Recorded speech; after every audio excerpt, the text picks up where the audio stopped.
Here we'll look at solutions, which are homogeneous mixtures where our components are uniformly intermingled. In a solution, we have solutes, which are the substances being dissolved, and solvents, which are the dissolving mediums. Here are some examples of different types of solutions. We have gas-gas solutions in the air. Most alcoholic beverages are liquid-liquid solutions. Metal alloys such as brass are solid-solid solutions. Carbonated water is an example of a gas solute dissolved in a liquid solvent. Seawater contains solids in liquid solutions. And hydrogen and platinum is an example of a gas solute in a solid solvent.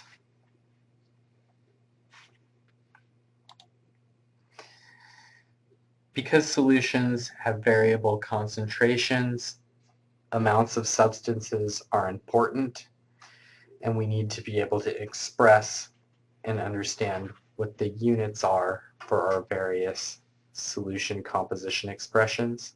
So we have molarity, which we've seen, moles of solute per liter of solution. We have mass or weight percent. In most cases, when we're talking about a percent, we're talking about a percent by mass, which is mass of solute over mass of solution. We can look at mole fractions, which are moles of component divided by the total moles of solution, or molality, little m, which is moles of solute divided by kilograms of solvent.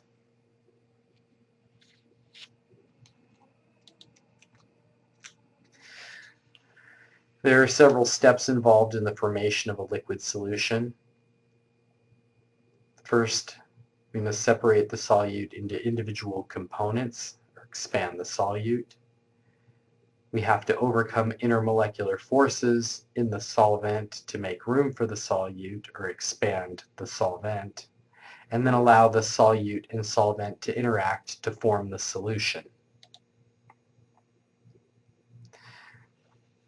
There are various energies associated with the expansion of solute and solvent, and then an enthalpy associated with the expanded solute and solvent coming together. The total enthalpy for solution formation is the sum of these individual energies. Steps 1 and 2 typically require energy, since forces must be overcome to expand the solute and solvent. Step 3, in many cases, releases energy. So steps 1 and 2 are endothermic, and step 3 can, in many cases, be exothermic. The enthalpy change associated with the formation of a solution is the enthalpy of solution, and it's the sum of the individual enthalpy values. So the enthalpy of solution is the sum of those enthalpies of expansion and the enthalpy of association. The enthalpy of solution formation can be endothermic, or it can be exothermic.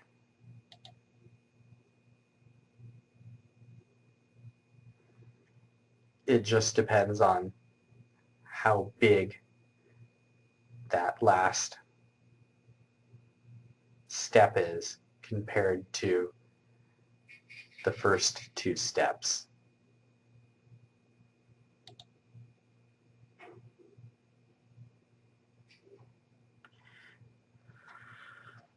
Now we can examine the individual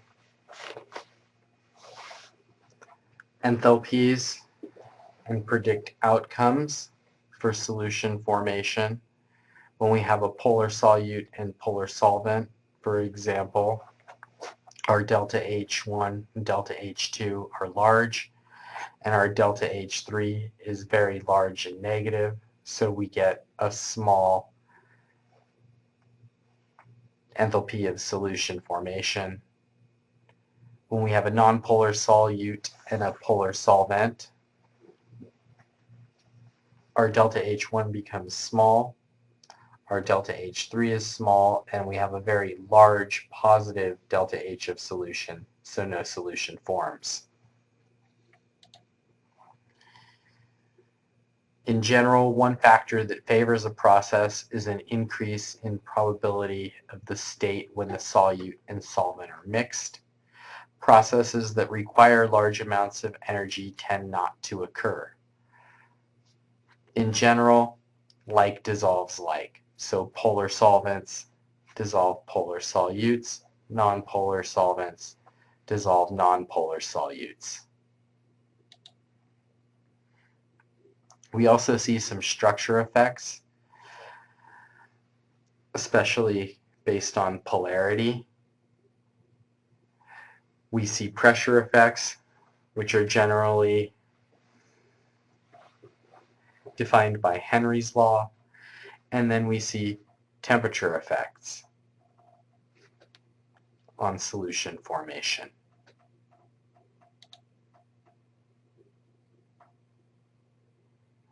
When we examine structure, we can look at hydrophobic versus hydrophilic. In hydrophobic, we have nonpolar substances. Hydrophobic means water-fearing. In hydrophilic, we have polar substances. Hydrophilic means water-loving.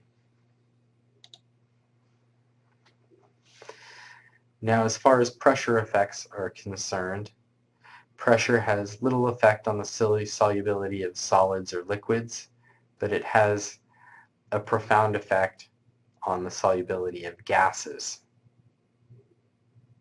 The amount of gas dissolved in a solution is directly proportional to the pressure of the gas above the solution.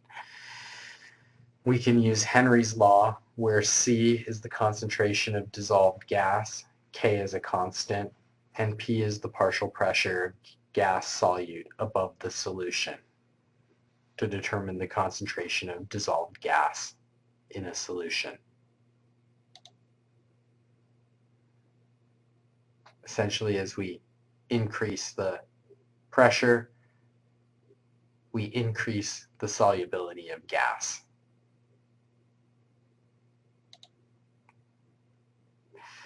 Now, temperature effects on aqueous solution are fairly straightforward when we're looking at solids and liquids. Most solids and liquids have an increased solubility with temperature. There are some substances which show a decrease in temperature. A decrease in solubility with increasing temperature, but this is rare. Predicting the temperature dependence of solubility is difficult, and we see the opposite for gases. The solubility of a gas typically decreases with increasing temperature.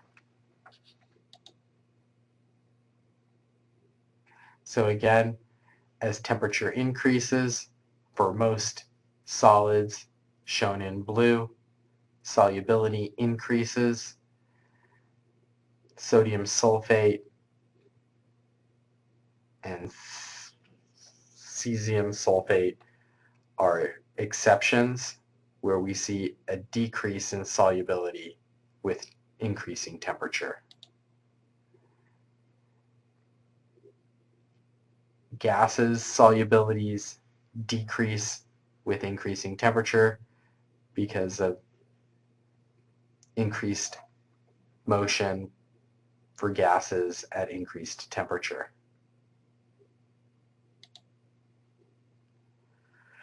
Now let's look at the vapor pressure of solutions. When we add a non-volatile solute Non-volatile solutes lower the vapor pressure of solvents according to Raoult's law, where the pressure of solution is equal to the mole fraction of solvent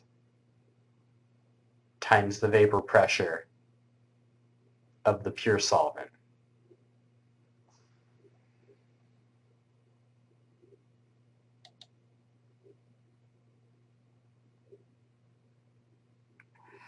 When we have liquid-liquid solutions where both components are volatile, then we have a non-ideal solution, and we have to use a modified version of Raoult's law, where pressure total is equal to mole fraction of component A times the pressure for component A plus mole fraction of component B times pressure of component B. Non-ideal solutions will behave ideally as the mole fractions approach 0 and 1. So now we can summarize behavior of various types of solutions. We can look at interactive forces between solutes and solvents. We can examine the enthalpy of solution formation. We can look at effects of changes of temperature, and we can look at Raoult's law.